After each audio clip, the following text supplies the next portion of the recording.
Hello guys, welcome to my YouTube channel. For this video guys ay magtitis tayo ng ating speaker gamit nitong ating baterya.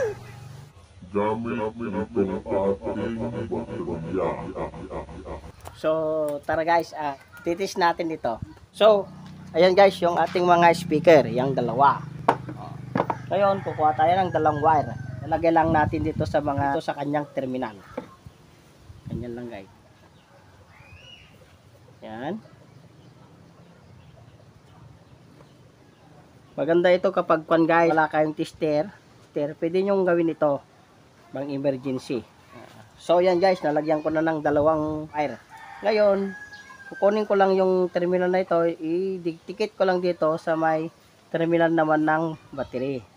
Tapos pakinggan natin guys. Yan guys.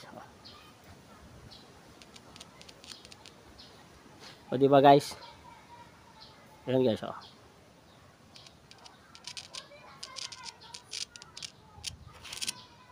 Oh guys. Oh, di ba? Okay, ganoon lang ya guys. So sa kabila naman, try naman natin itong isa. Siyempre, lagay na naman natin sa terminal ng speaker. Saka pala guys, kung bago ka lang sa aking channel, baka pwede paki-subscribe naman ako. And hit the notification bell para susunod nating video ay updated ka. Salamat. O, yan guys. Lagyan na naman natin itong isa.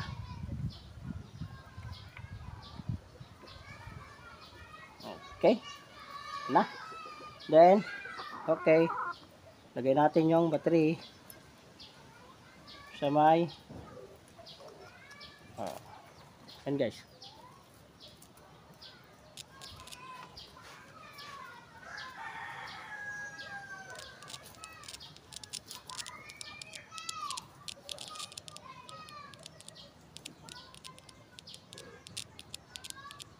Okay, yun siya. Ganun lang guys.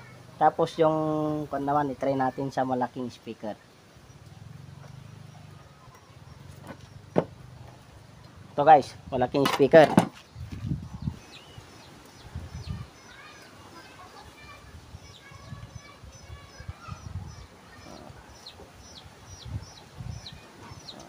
Okay. Try natin guys. Battery. Kahit dikit na lang natin yung battery dito.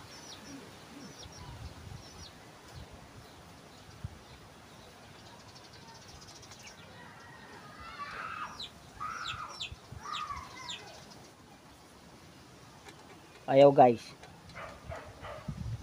O ayaw. Ibig sabihin sira itong ating speaker. Ngayon kukuha tayo ng iba. Ito guys. Yan. Tapos lagay natin dito.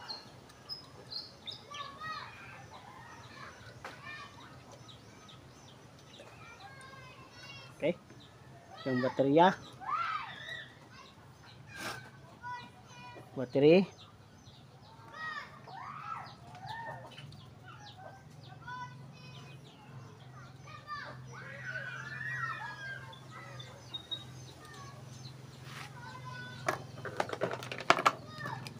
Bakit?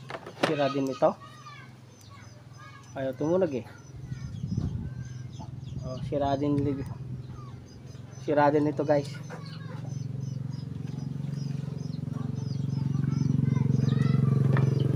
Sira din ito. Oh, wala eh.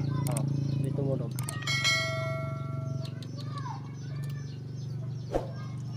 Oh. Wala. So ganun lang guys yung pag-test ng ating mga speaker. So ayun guys yung mga technique kung paano natin i-testing yung mga speaker natin na gamit itong ating battery. So ganun lang guys yung pag-test ng mga speaker natin kung wala tayong tester. So nakita naman natin na ito sira. So yung dalawang speaker na to. Pero ito, dalawa, okay siya. So yun lang muna guys. Please baka pwede paki-subscribe naman ako kung nadaan ka dito sa aking YouTube channel. And hit the notification bell para sa susunod nating video ay updated ka. Salamat. Bye bye.